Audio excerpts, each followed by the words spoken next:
अस्सलाम वालेकुम दोस्तों। मेरा नाम ताज है। सब मुझे ताजू कहते थे। शादी की पहली रात बहुत भारी थी क्योंकि मैं बहुत लंबा सफ़र करके यहाँ तक पहुंची थी। मेरे दिल में कोई ख्वाहिश नहीं थी, बस अफसोस था, तकलीफ थी, आंसू थे, गम था। मुझे बस में सफ़र करना पड़ा था क्योंकि मेरी शादी मेरे खाला के घर एक गांव में हुई थी।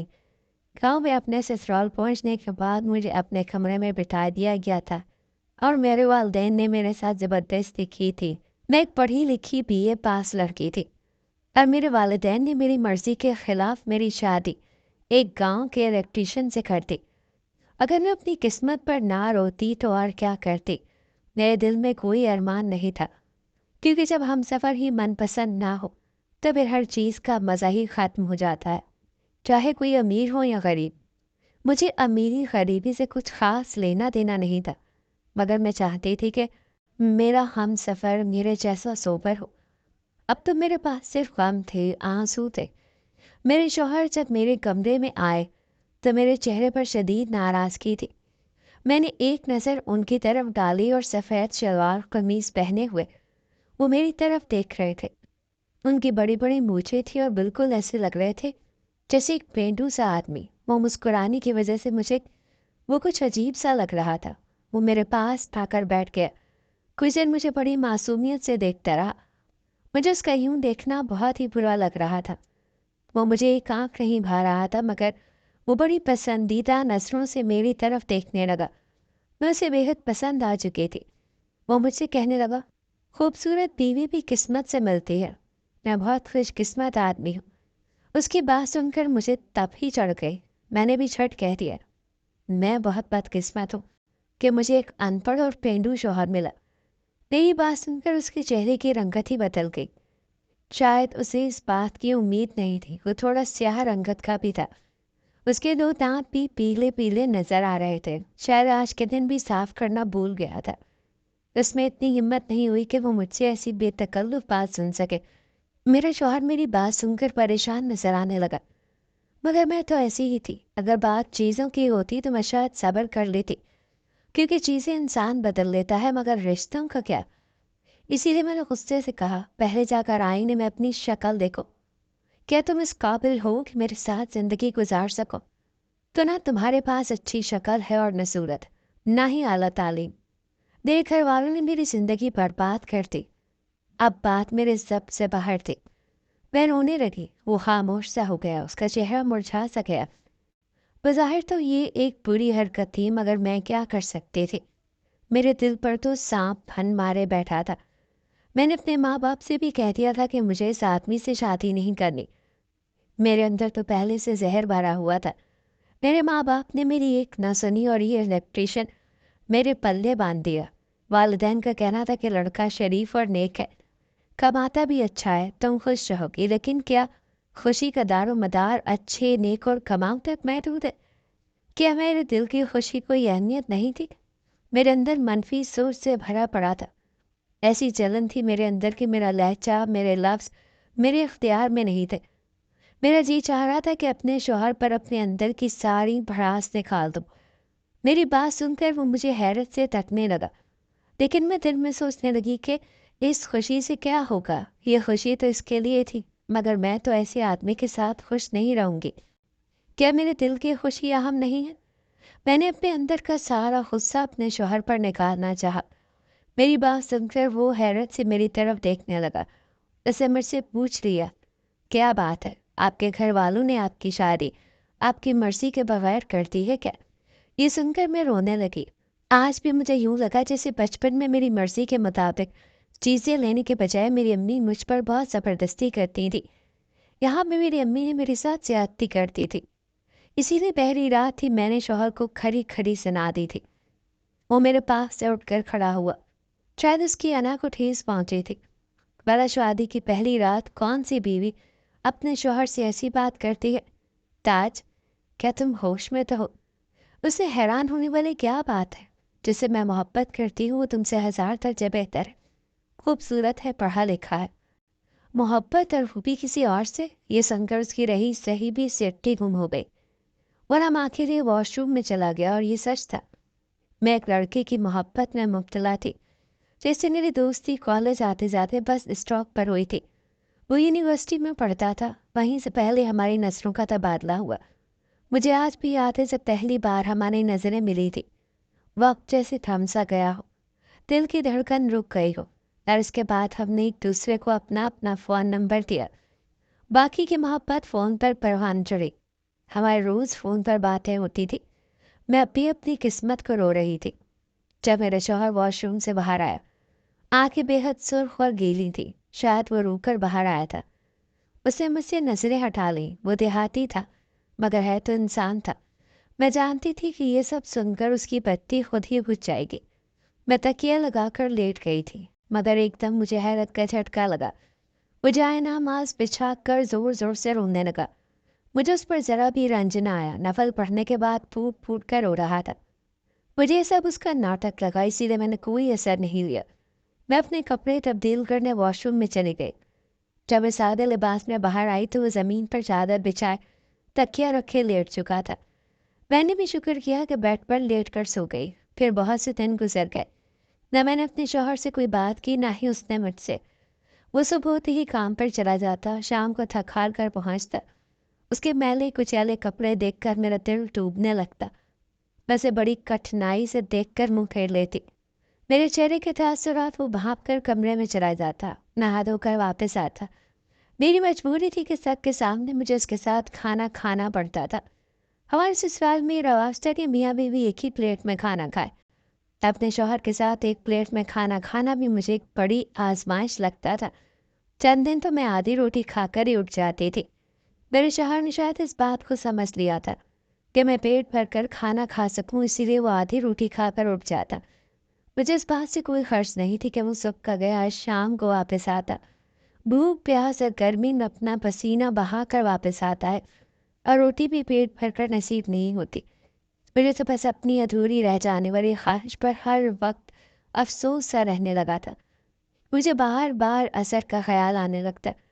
मेरे पास जो फ़ोन था वो मेरे वालिदैन ने वापस लिया था कि यहाँ बहू को फ़ोन रखने का रवाज नहीं था। जब मुझसे रहा नहीं गया तो मैंने सारे लिहाज तर्क करके अपने शौहर से कहा, वो मुझे अपना फ़ोन दे, मुझे असर से बात करनी है। मेरी बात सुनकर वो मुझे हैरानी से देखने लगा, पर मेरी बेशर्मी उरूज पर थी। मैंने उसके हाथ से फ़ोन छीन कर असर का नंबर मिलाया और बातचीत शुरू कर दी। अज़हर भी मेरी वजह से शदीद परेशान था। मैंने उसे रो रो कर खुद पर होने वाली ज़्यादती का जिक्र किया जो मेरे वालिदैन ने मुझ पर की थी। अपने शौहर की मौजूदगी का भी मुझे कोई पास नहीं था। मुझे बस अपनी अधूरी ख्वाहिश की फ़िक्र थी। मैं अज़हर को अपने शौहर के बारे में बताने लगी कि वो कितना अजीब था, मेरे ससुराल वाले कितने पसमानदा लोग थे। मैं अपने शौहर के सामने उसकी और उसके घर वालों की बेइज्जती करने लगी। मुझे इस बात की कोई परवाह नहीं थी कि ये सब सुनकर वो क्या सोच रहा होगा। मेरी बातें सुनकर मेरा शौहर मुझे हैरत से देखने लगा, मगर मुझ पर कोई असर ना हुआ, क्योंकि मेरी बेशर्मी उरूज पर थी। मेरी बातें सुनकर असर भी परेशान हो गया कि मैं किन जाहलों में फंस चुकी हूँ। मैं उसे ये सब रो रो कर बता रही थी, वो भला कैसे मेरी बातों का यकीन न करता। मैंने उसे रोते हुए सारी बातें बता दी और उससे कह दिया कि मुझे यहाँ नहीं रहना, मुझे यहाँ से आकर ले जाओ। ये कहकर मैंने फ़ोन बंद कर दिया, मगर अब मेरे दिल को सुकून आ चुका था। मुझे रोते हुए सुनकर असर से रहा न गया। अब फिर मुझसे कॉल करेगा, और उसने ऐसा ही किया। अपने शौहर से पीछा छुड़ाने के लिए एक ड्रामा मैंने उसे रोज़ पकड़ा लिया था। मैं अपने शौहर के कमरे में आते ही उसका फ़ोन ले लेती थी और रोज़ असर से बातें करती रहती थी। असर अब भी मुझे अपनाने को तैयार था। एक बार फ़ोन के सिग्नल बार बार गिर रहे थे। मेरे शौहर मुझे फ़ोन देकर सो गया था। मैं कमरे से बाहर निकली और ताकि सिग्नल सही हो और मैं असर से बात कर सकूं, मगर जैसे ही मैं बाहर आई किसी ने मुझसे फ़ोन छीन लिया। मेरी भाभी मुझे गुस्से से देख रही थी और बोली, बेशरम औरत, तुमने ये क्या बेइज्जती की है? मुझे नहीं मालूम तुम्हारा कोई दोस्त है या कोई गैर मर्द, मगर तुम शौहर होने के बावजूद कितनी देर से उससे बातें कर रही हो, और तुम्हारे शौहर भी बेगैरत बनकर काफ़ी देर से तुम्हारी बातें सुन रहा है। जिस तरह वो इतने ऊंचे लहजे में बोल रही थी, आहिस्ते आहिस्ते सब घर वाले मेरे गिर्द जमा हो चुके थे। मेरे शौहर भी मेरे पास आया। तुम्हें क्या हुआ, क्या बात है? रात को भाभी ने हंगामा खड़ा कर दिया। उसकी भाभी ने मुझे सबके सामने बेनकाब कर दिया। कहा कि गैर मर्द से बात कर रही है, इसे घर से निकाल दो। ये सुनकर मेरे दिल में मुस्कुराने लगी कि अच्छा है मुझे घर से निकाल दें, मैं अपने घर वापस जाऊंगी और फिर अजहर से शादी करूंगी। लेकिन मेरे शौहर ने अपनी भाभी को सबके सामने झूठा कहा और कहा कि मुझे अपनी बीवी के किरदार पर यकीन है और मेरी इजाज़त से ये अपने मायके वालों से बात कर रही है। खबरदार अगर किसी ने मेरी बीवी पर शक किया या इसके पाकीज़ा किरदार पर उंगली उठाई। चंद लम्हों में वो सब ये बात समझ गए। बात वहीं ख़त्म हो गई, लेकिन इस पर मैं और भी गुस्से में आ गई और उससे झगड़ा शुरू कर दिया कि तुम मेरे बारे में ये कहने वाले कौन होते हो। लेकिन तुमने मेरी बातों पर भरोसा किया, मुझ पर इल्ज़ाम लगाकर मुझे बाहर फेंक सकते थे। तुम जानते हो कि मैं किसी से बात करती हूँ तो मैं यहाँ से वापस चली जाती। मेरे वालिदैन मेरी शादी अजहर से करवाने पर मजबूर हो जाते, लेकिन तुम्हारे इन लफ्ज़ों ने मेरा रास्ता बंद कर दिया। उसने खामोशी से मेरी बात सुनी। मैं गुस्से से कह रही थी। वो कहने लगा, तुम मेरे साथ नहीं रहना चाहती, फिर भी मैं तुम्हारे किरदार में कोई बात बर्दाश्त नहीं कर सकता। ये बात बर्दाश्त नहीं कर सकता क्योंकि मैं आपके और आपके वालिदैन की इज़्ज़त करता हूँ। मैं सारा इल्ज़ाम अपने सर लेकर आपको छोड़ दूंगा ताकि कोई आप पर उंगली ना उठा सके। मैं खुद तुम्हें बिस्मिल्लाहपुर लेकर जाऊंगा। अगर वो लड़का तुम्हें अपने निकाह में लेने के लिए तैयार है तो मैं तुम्हें तुम्हारी माँ के घर छोड़ दूंगा। अपने शौहर की बातें सुनकर मैं हैरान रह गई। वो पढ़ा लिखा नहीं था, मगर उसे भी इज्जत और बेइज्जती का पता था।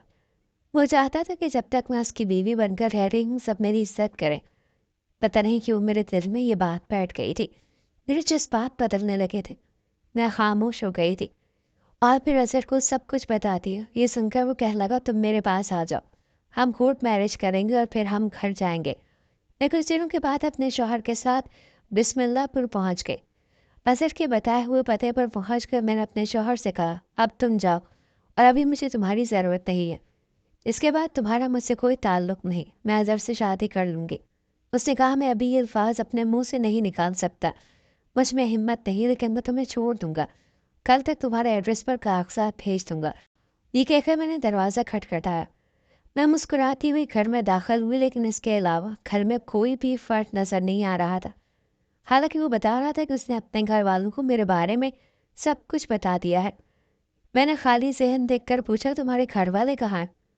कहने लगा, अंदर तो आओ, बताता हूँ। मैं उसके हमरा अंदर कमरे तक गई। कमरे में 2 मर्द और मौजूद थे। मुझे देखकर कमीनगी से देखने लगा। इनमें से एक ने कहा, वाह बाबू, माल तो अच्छा है, इसकी कीमत मैं तुम्हें 3 लाख दूंगा। ये सुनकर मेरे तो होश उड़ गए। मैं तो चकरा कर रह गई थी। इससे पहले कि वो मुझे कमरे के अंदर धकेल कर कमरा बंद करता मैं बाहर निकल आई। मैं वहां से भागी अपने शौहर का पीछा करने लगी। वो इतना दूर नहीं गया था। वो गली के नुक्कड़ पर खड़ा सिगरेट पी रहा था और उसकी नजरें उस गली की जाने भी उठी हुई थी। मुझको भागता देखकर वो भी तेजी से मेरी तरफ आया। वो समझ गया था कि कुछ गड़बड़ हो गई है। कहने लगा, क्या हुआ, वापस क्यों आ गई? मैंने सारी बात बता दी। वहां अंधेरा था। मेरे पीछे इस वक्त 3 मर्द भाग रहे थे। रात का अंधेरा छा गया। वो जगह भी सुनसान थी जहां अजहर ने हमें बुलाया था। मैं डरी सहमी अपने शौहर के पीछे जा चुकी। वो तीनों मर्द हम तक पहुंच गए। वो मेरे शौहर से कहने लगे, इस लड़की को हमारे हवाले कर दो वरना तुम्हें जान से मार देंगे। उसने जवाब देने के बजाय उन्हें मारना शुरू कर दिया। बदले में वो लोग भी मेरे शौहर को मारने लगे। मैं शोर मचाने लगी, तभी कुछ लोग आए और हमारी जान बचाने लगे, मगर तभी अजहर ने मेरे शौहर को गोली मार दी। मैं चीखती रही, चिल्लाती रही, मगर किसी ने हमारी मदद न की और मेरा शौहर वहीं पर मर गया। और ये देखकर मैं बेहोश हो गई। मुझे होश आया तो मैं अपने ससुराल में थी और वो लोग मेरे शौहर को दफना चुके थे। मैं रोने लगी। तभी सास ने मुझे मेरे शौहर का एक खत ला कर दिया। मैंने वो खत लिया और खोल कर पढ़ने लगी। ताज, मैंने आज तक तुम्हें ये नहीं बताया कि मैं तालीम याफ्ता हूँ, क्योंकि तालीम हासिल करना हर शहरी का हक है और ज़रूरी भी। फिर इन बातों को सबके सामने बताना कोई ज़रूरी तो नहीं होता। मैं जब से होश संभाला अपनी माँ को यही कहते सुना कि वो तुम्हें अपनी बहू बनाना चाहती है, इसीलिए मेरे दिल में तुम्हारी मोहब्बत की कोंपल बचपन से ही फूकने लगी थी। जैसे जैसे मेरी उम्र बढ़ती रही मेरी मोहब्बत भी परवान चढ़ती रही। मेरी मोहब्बत एक तनावर दरख्त की तरह मेरे वजूद में अपनी जड़ें पकड़ चुकी थी। मुझे अंदाज़ा ही नहीं हुआ। मुझे जब भी अम्मा ने ये राज खोला कि तुम पढ़ रही हो, मुझे बहुत खुशी हुई। रोज़ अम्मा ये कहती कि ताज पढ़ रही है, तो मुझे भी पढ़ाई का शौक़ होने लगा। जब वो ये कहती कि ताज को खाने में ये पसंद है, मुझे भी वही चीज़ें खाने में अच्छी लगने लगी। میں شاید غلطی سے تم سے عشق کر بیٹھا تھا، اسی لیے شادی کی رات تمہارے منہ سے یہ سب باتیں سن کر مجھ سے برداشت ہی نہیں ہوا۔ میں نے آج تک کبھی آنسو نہیں بہائے تھے، رونا تو بہت دور کی بات ہے۔ ہر حال میں ڈٹ کر مقابلہ کرتا تھا، لیکن اس دن تو میں ٹوٹ کر رہ گیا تھا۔ مرد سب کچھ سہ سکتا ہے، لیکن اگر لڑکی شادی کی پہلی رات یہ کہہ دے کہ میں تمہیں پسند نہیں کرتی اور میری زندگی میں کوئی اور مرد ہے، تو شوہر کا مان اعتبار چکنا چور ہو جاتا ہے۔ میں بھی ٹوٹ چکا تھا، پھر میں نے تم سے محبت بھی بہت ٹوٹ کر کی تھی، اسی لیے جب تم میرے سامنے اپنے عاشق سے باتیں کرتی، ایسی باتیں جن پر شوہر ہونے کے ناطے میرا حق تھا، تو میرا دل خون کے آنسو روتا تھا۔ کبھی اب مجھے تکلیف دینے لگا، مجھے پتہ ہی نہیں چل سکا۔ میں نے اپنی ساری جمع پونجی تمہارے نام کر دی ہے، کہیں میرے مرنے کے بعد تمہارے ساتھ کوئی اب تلفی نہ کر سکے۔ تم آزاد ہو، اب کوئی بھی عزت کے ساتھ تمہیں اپنا سکتا ہے۔ میری محبت شاید میرا مسئلہ تھی، اسی لیے قبر تک میرے ساتھ جائے گی۔ خط پڑھتے ہی میں زاروں قطار ہو رہی تھی۔ یہ میں نے کیا کر دیا؟ کیوں کر دیا؟ میں نے سوچا سمجھا کیوں نہیں؟ میری بےتابی نے میرے شوہر کی جان لے لی۔ مجھے اس کے ساتھ گزارے پل پھر سے یاد آنے لگے۔